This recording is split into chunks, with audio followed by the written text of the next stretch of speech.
दोस्तों हमारा 28 फरवरी को कक्षा 11वीं का अर्थशास्त्र इकोनॉमिक सब्जेक्ट का एमपी बोर्ड का वार्षिक परीक्षा का पेपर होने वाला है। इसलिए लगातार मैं आपको तैयारी कराते जा रहा हूं और आपको पहले ही 2 अंकी वाले अति महत्वपूर्ण प्रश्न उत्तर कवर करा दिए। इस वीडियो में हम कवर करने वाले हैं 3 अंकी वाले अति महत्वपूर्ण प्रश्न उत्तर। ये हमारा क्या है, पार्ट 1 रहने वाला है। ओके, बाकी क्रम से दोस्तों वीडियो देखना चाहते हैं तो आपको क्या करना है, class 11th economics important question answer वार्षिक परीक्षा एमपी बोर्ड 2026 के नाम से प्लेलिस्ट होगी। प्लेलिस्ट पर जाकर आप क्रम से वीडियो देखकर आप तैयारी करते जाइएगा। वस्तुनिष्ठ भी मैं आपको बताते जा रहा हूं। तो परीक्षा में सफल होने के लिए आपको इच्छा शक्ति, उम्मीद और संघर्ष की आवश्यकता होती है। तो इसमें हमारा पहला क्वेश्चन है, प्राथमिक एवं द्वितीयक आंकड़ों में अंतर स्पष्ट कीजिए। तो जिस तरह क्वेश्चन में बता रहा हूँ आपको, देखिए पास कम समय है, तैयारी तो आपको करना है। इंपॉर्टेंट क्वेश्चन आंसर आपको तैयार तो करना ही पड़ेगा अगर दोस्तों आप क्या अच्छा स्कोर करना चाहते हैं। इसलिए दोस्तों जो मैं आपको क्वेश्चन बता रहा हूँ सबसे पहले आपको होने गया अच्छे से तैयार कर लीजिएगा। ओके, इसके बाद अगर आपको लगता है कि और मुझे एक्स्ट्रा क्वेश्चन पढ़ना है और तैयारी करना है, तैयार आपको करें। लेकिन जो मैं बताऊं उनको आपको बिल्कुल नहीं छोड़िएगा। एकदम प्योर सिलेक्टेड मैं आपको क्वेश्चन बताने वाला हूं जहां से आपको क्या है, हर साल क्वेश्चन पूछा जाता है। तो पहला हमारा क्वेश्चन है, प्राथमिक और द्वितीयक आंकड़े में अंतर बताना है। 2 अंक की क्वेश्चन में मैं पहले आपको समझा चुका हूं कि प्राथमिक आंकड़े द्वितीयक आंकड़े क्या है, अंतर बताना है। तो प्राथमिक आंकड़े होते हैं जो अनुसंधान करता होता है, वह स्वयं इन्हें एकत्रित करता है, जबकि द्वितीयक आंकड़ों में जो आंकड़े होते हैं मौलिक नहीं होते, ये किसी व्यक्ति या संस्थान द्वारा पूर्व काल में ही एकत्रित किए जा चुके होते हैं। मैं आपको एग्जांपल देकर समझाता भी हूँ कि अगर आपको जानना है, अगर मुझे अगर जानना है कि आपकी क्लास में कितने विद्यार्थी आज आए हुए हैं, तो मैं आपके स्कूल जाता हूँ आज और आपको देखता हूँ आपकी क्लास में कितने विद्यार्थी हैं। ओके, तो 40 विद्यार्थी हैं। तो अगर मैं जाता हूँ आपके स्कूल में और गिनता हूँ तो पता चल जाता है 40 विद्यार्थी हैं। तो ये जो मेरे आंकड़ा कहलाएंगे ये आपका प्राथमिक आंकड़े कहलाएंगे। और यदि मैं क्या है, घर बैठे बैठे आपके क्लास टीचर को फ़ोन लगाता हूँ, पूछता हूँ कि क्लास में कितने विद्यार्थी आए हैं, तब वो बताती है, तो वो क्या कहलाएंगे, द्वितीयक आंकड़े कहलाएंगे। तो समझ गए होंगे, जब हम क्या स्वयं उन आंकड़ों को एकत्रित करते हैं तो प्राथमिक आंकड़े, और किसी के माध्यम से अगर उन आंकड़ों को ले लेते हैं तो द्वितीयक आंकड़े कहलाते हैं। और प्राथमिक समंकों के संकलन में धन, समय, परिश्रम, बुद्धि के अधिक प्रयोग करना पड़ता है। जब हम प्राथमिक आंकड़े पकड़ते करते हैं ओके, तो धन का भी जाता है, समय भी जाता है, परिश्रम भी लगता है, बुद्धि भी लगती है। जबकि द्वितीयक समंकों में संकलन में धन, समय व श्रम की बचत होती है, क्योंकि ये पहले से ही क्या प्रकाशित हुए होते हैं। प्राथमिक समंकों के प्रयोग में सावधानी की कम आवश्यकता होती है। ओके, इसके साथ ही द्वितीयक समंकों के प्रयोग में सावधानी की अधिक आवश्यकता होती है। ऐसा क्यों? प्राथमिक आंकड़े जो होते हैं वो हमने स्वयं प्राप्त किए हैं, स्वयं हम क्या है कार्यस्थल पर गए और आंकड़े प्राप्त किए हैं, तो हमें सावधानी की इतनी आवश्यकता नहीं है, क्योंकि हमें अपने ऊपर विश्वास है कि हमने हाँ सही गिना है। लेकिन जब द्वितीयक आंकड़े लेते हैं तो हमें क्या है, सावधानी की बहुत आवश्यकता होती है, क्योंकि वो दूसरे व्यक्ति ने आंकड़े दे रहा है, तो हमें देखना पड़ेगा किस तरीके से आंकड़े। ओके, इस बार से नेक्स्ट देख लेते हैं, निम्न आवृत्ति विवरण का आपको बिंदु रेखीय चित्रण करना है। सिंपल आपका रहने वाला है। एक साथ दी है आपको, नीचे हम लिख दिया बच्चों की संख्या, ऊपर लिख दिया परिवार। बच्चों की संख्या 1 2 3 4 इस बार से लिखा गया है। फिर आपका परिवार की संख्या 5 10 15। अब हमारे देखिए यहाँ से देखते हैं, तो बच्चों की संख्या 1, परिवारों की संख्या इसमें 5 जाने वाली है, तो 1 को अब हो गया 5 तक ले जाना है। ओके, और आपको बिंदु रेखी बनाना है तो बिंदु रेखी दिया हुआ है। दूसरे में देखें 7, दूसरे को आपको 7 तक पहुंचाना है, तीसरे को 15 तक पहुंचाना है, चौथे को 11 तक आपको पहुंचाना है, 5वें को 5 तक, और 6वें को आपको तीसरे तक पहुंचाना है। तो इस प्रकार से हो जाता है, बिल्कुल सिंपल आपका दिया हुआ है। नेक्स्ट देख लेते, बहुत ज़्यादा महत्वपूर्ण क्वेश्चन रहने वाला है, और मैं पहले ही आपको बता देता हूँ कि आपके कोई भी पेपर में सेट आ रहा है, आपको जो पेपर आएंगे वो सेट में आएंगे, यानी A B C D, और हर सेट में क्वेश्चन के अलग अलग होगा।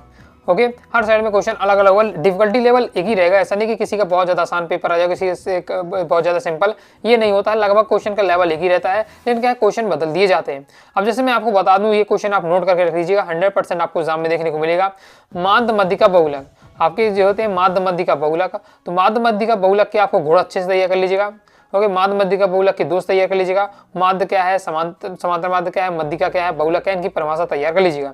मैंने आपको क्या है, दोष और गुण रहने वाले हैं, माध्य मध्यिका बहुलक के दोष और गुण। तो यहाँ से क्वेश्चन आपका जरूर बनता है। किसी सेट में बहुलक के दोष आएंगे, किसी सेट में माध्य की विशेषताएं जाए, किसी सेट में क्या है मध्यिका की विशेषताएं जाए, तो ये आपका रहेगा। ओके, लेकिन आपको तैयार रहेगा तो किसी भी तरह से कोई भी क्वेश्चन है आपसे बन जाएगा। तो यहाँ बहुलक के दोष हमसे पूछे जा रहे हैं, तो बहुलक के अनिश्चित व अस्पष्ट माध्य है। पदों की आवृत्ति समाप्त होने पर इसे ज्ञात करना क्या कठिन होता है। साथ ही बहुलक सभी पदों पर आधारित न होकर एक होने के कारण इसका बीजगणितीय विवेचना भी है संभव नहीं है। तो ये बहुलक के आपके दोस्त तैयार कर लीजिएगा। नेक्स्ट हमारा क्वेश्चन है, हमें इसमें क्या है, ये हमें आंकड़े दिए, समंक दिए, बहुलक हमें ज्ञात करना है। सिंपल आपका रहने वाला है। पहले हमें क्या है, ये तालिका इस प्रकार से अंक लिखे और आवृत्ति इस प्रकार से लिख ली है।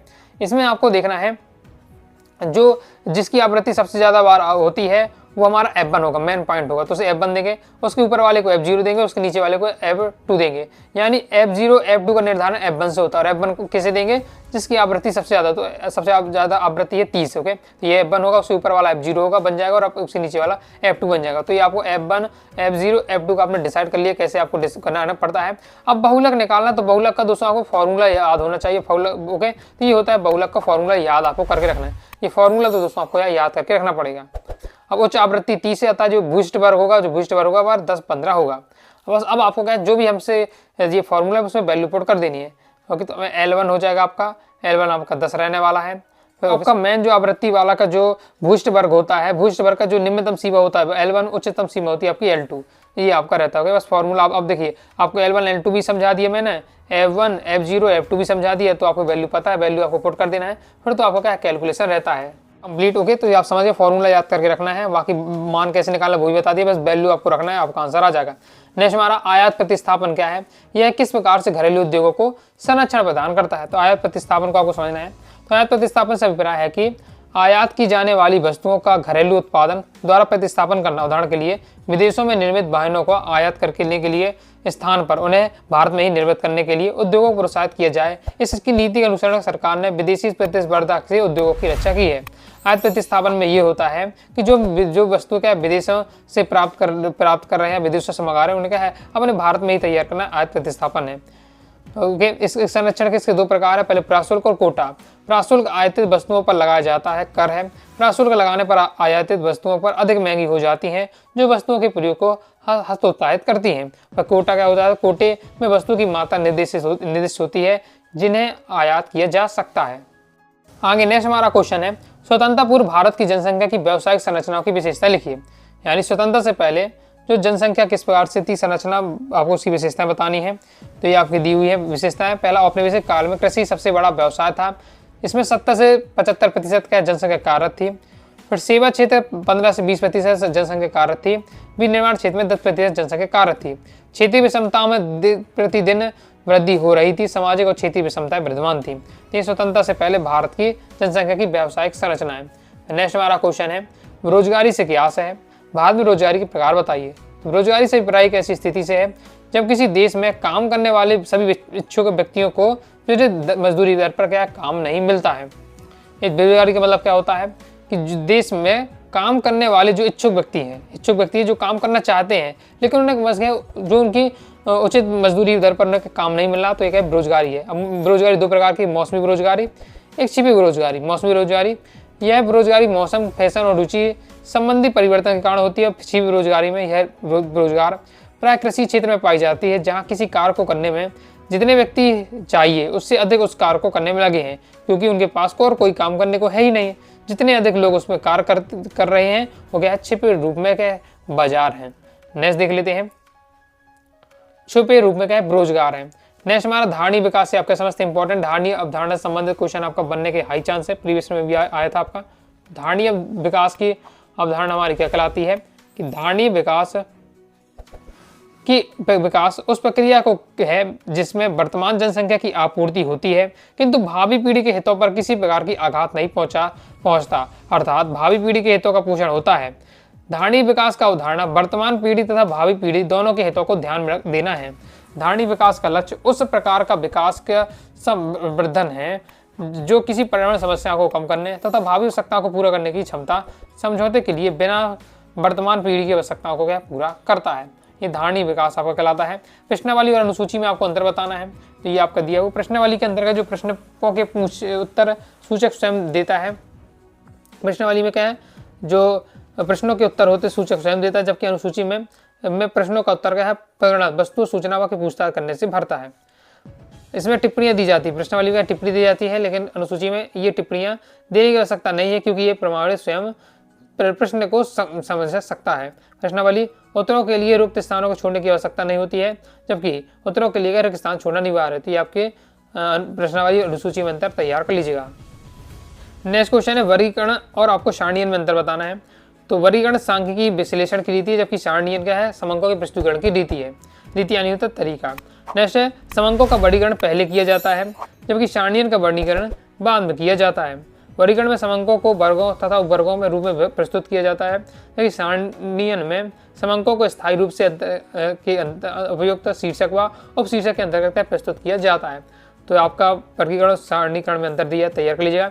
नेक्स्ट हमारा पास क्वेश्चन है बहुलक के 3 गुण आपको लिखने हैं। अभी हमने कहा है शुरू में बहुलक के दोष देखे थे, अब आपको क्या उसके गुण बताने हैं। तो बहुलक का मूल्य ज्ञात करना अत्यंत सरल होता है, इसमें रेखाचित्र द्वारा किया जा सकता है। भूयिष्ठ यानी आपका बहुलक मूल्य श्रेणी की सर्वोत्तम प्रतिनिधित्व करने वाला मूल्य होता है। ये आपके बहुलक के 3 गुण तैयार कर लीजिएगा। नेक्स्ट हमारा क्वेश्चन है निम्न समंकों से समांतर माध्य की गणना कीजिए। ये हमारा दिया हुआ समंक डाटा आंकड़ा, हमें इसमें दोस्तों आपको क्या है समांतर माध्य निकालनी है। किस तरीके से निकली, अंक हमें दिया हुआ है, आप इसके बाद आवृत्ति दिए तो हमने लिख लिया है। फिर यहाँ दोस्तों हमारे मध्य मान पता होना चाहिए हमें, क्योंकि हमें fx ज्ञात करना है, तो मध्य मान आपको निकालना है। तो ये आपका 8, यहाँ आपका 4 आ जाएगा, ये आपका रहने वाला है 12, सही है आपका ये। फिर इसके बाद ये 20 होने वाला है। तो ये हमारे निकाल लिए, मध्य मूल्य निकाल लिया। फिर हमें क्या fx निकालना पड़ेगा, दोनों का गुणा कर देना है, दोनों गुणा कर देना, ये आ जाएगा। फिर इनका योग बटे क्या आवृत्ति की टोटल संख्या आपका क्या कहलाएगा, समांतर माध्य कहलाएगा। इन सबको भी जोड़ा हमने, तो ये आपका आया 1660। और इसके बाद आपको क्या करना है, इसमें आपको आवृत्ति का क्या भाग लगा देना पड़ता है, तो हमारा ये निकल कर आ जाएगा। नेक्स्ट हमारा योजना उद्देश्य के रूप में समता के साथ सावृद्धि की क्या व्याख्या कीजिए। बहुत ज़्यादा इंपॉर्टेंट है, प्रीवियस में क्वेश्चन आ चुका है, ओके, एक बार नहीं 2 बार तक क्वेश्चन आ चुका है, तो तैयार करके रखना है। तो केवल समृद्धि के द्वारा ही जन कल्याण में जीवन सुधार नहीं किया जा सकता। किसी देश की समृद्धि दर बनाने के अधिकांश लोग गरीब हो सकते हैं। यह सुनिश्चित करना आवश्यक है कि समृद्धि निर्धन वर्ग को भी सुलभ हो, केवल धनी लोगों का तक सीमित न हो। अतः समृद्धि के साथ साथ समानता के महत्वपूर्ण है। प्रत्येक भारतीय भोजन, अच्छा आवास, शिक्षा, स्वास्थ्य सुविधाएं जैसी मूलभूत आवश्यकताओं को पूरा कर पाने का समर्थ होना चाहिए। धन संपत्ति के विवरण असमानता भी कम होनी चाहिए। अतः स्पष्ट है कि देश के सर्वांगीण विकास के लिए योजनाओं का उद्देश्य क्या है, समानता के साथ समृद्धि होना चाहिए। जैसे कृषि का वाणिज्यीकरण से क्या प्रभाव लिखिए। तो कृषि का जब वाणिज्यीकरण के प्रभाव इस पर से आपके दिए रहने वाले हैं, तो इन्हें आपको देख लीजिएगा। फिर नेक्स्ट देख लेते हैं। आगे बढ़ने से पहले बता दूं, यदि आप क्या है प्रॉपर पीडीएफ मटेरियल प्राप्त करना चाहते हैं, 2 अंकी वाले, 3 अंकी वाले, 4 अंकी वाले, अति महत्वपूर्ण उत्तर इंपॉर्टेंट ऑब्जेक्ट, तो आपको क्या है क्लास 11th इकोनॉमिक्स का दोस्तों आप कोर्स ले सकते हैं। तो आप दोस्तों क्लास 11th इकोनॉमिक्स का कोर्स ले सकते हैं। प्ले स्टोर से सारी क्लास ऐप डाउनलोड कर लीजिएगा और ऐप से दोस्तों आपको क्लास 11th इकोनॉमिक्स का कोर्स लीजिएगा, कंप्लीट आपको पीडीएफ मटेरियल प्राप्त हो जाएगा। और कोर्स लेते समय दोस्तों आपको इकोनॉमिक्स 80 कूपन कोड अप्लाई करिएगा, तो 50 रुपये का डिस्काउंट प्राप्त आपका हो जाएगा। वैसे ही फीस बहुत कम है, 50 रुपये आपका और कम हो जाएगा, तो नाम मात्र की फीस में कंप्लीट आपको मटेरियल दिया जा रहा है, तो आप अच्छे से तैयारी कर सकते हैं। तो नेक्स्ट हमारा क्वेश्चन है कृषि का वाणिज्यीकरण से प्रभाव लिखिए, तो इसे आपको देख तैयार कर लीजिएगा। फिर नेक्स्ट नियमित वेतनभोगी कर्मचारियों में महिलाएं कम क्यों हो रही। नियमित वेतनभोगी जो कर्मचारी होते हैं उसमें महिलाओं की संख्या में कम देखने को मिलती है। तो क्या कारण है, भारत एक कृषि प्रधान अर्थव्यवस्था है, जनसंख्या का अधिकांश भाग गांव में रहता है। ग्रामीण क्षेत्र के लोग के पास सीमित संसाधन होते हैं, महिलाओं के पास संसाधनों की कम सीमितता पुरुषों से अधिक होती है। उच्च आय अर्जन के लिए रोजगार के मामले में महिलाओं के पास पुरुषों से संसाधनों की कमी और भी ज़्यादा होती है। ये कार्यबल में सम्मिलित होकर शीघ्र अलग होने के लिए कई बार बांध भी हो जाती हैं। अतः महिलाएं स्वनियोजित एवं अनियमित मजदूरी कार्यों में ही संलग्न रहती हैं। दूसरे शब्दों में शहरी महिलाएं पुरुषों की आय का स्तर ऊंचा होने के कारण काम करने के लिए क्या ज़्यादा इच्छुक नहीं समझती हैं। यही कारण है कि महिलाओं का अनुपात नियमित वेतनधारी कार्यबल से नीचा हो जाता है। आगे देख लेते हैं। नेक्स्ट और लास्ट हमारा क्वेश्चन है धारणी विकास की विशेषताएं लिखिए। प्रीवियस में ये क्वेश्चन आपका आ चुका है, तो इसे आपको तैयार करके रखना है। तो धारणी विकास की विशेषता में पहला है हमारा पर्यावरण का संरक्षण, दूसरा है वर्तमान तथा भावी पीढ़ियों की आवश्यकता पर ध्यान, तीसरा है आपका विवरणात्मक समानता। तो ये आपके रहने वाले हैं। ये है धारणी विकास की आपको विशेषता, तैयार कर लीजिएगा, प्रीवियस में आ चुका है, तो बहुत ज़्यादा इंपॉर्टेंट रहने वाला है। तो इस प्रकार से दोस्तों मैंने आपको क्या है 3 अंकी वाले अति महत्वपूर्ण उत्तर को कवर करा दिए हैं। कुछ और क्वेश्चन रह जाते तो हम क्या है सेकंड पार्ट में 3 नंबर वाले महत्वपूर्ण का सेकंड पार्ट आएगा, उसमें मैं आपको कवर करा दूंगा। तो भाई दोस्तों आपको वीडियो से लाइक करें, सब्सक्राइब जरूर कर दीजिएगा। इसके साथ ही दोस्तों टेलीग्राम चैनल और व्हाट्सएप चैनल को जरूर आपको ज्वाइन करके रखिएगा। क्रम से दोस्तों वीडियो देखना चाहते हैं 11th economics important question answer 2026 के नाम से प्लेलिस्ट पे आकर आप वीडियो देख लीजिएगा। डाउट आता है कारणों से आप जरूर पूछिएगा। मिलते हैं नेक्स्ट वीडियो में, तब तक के लिए बाय बाय।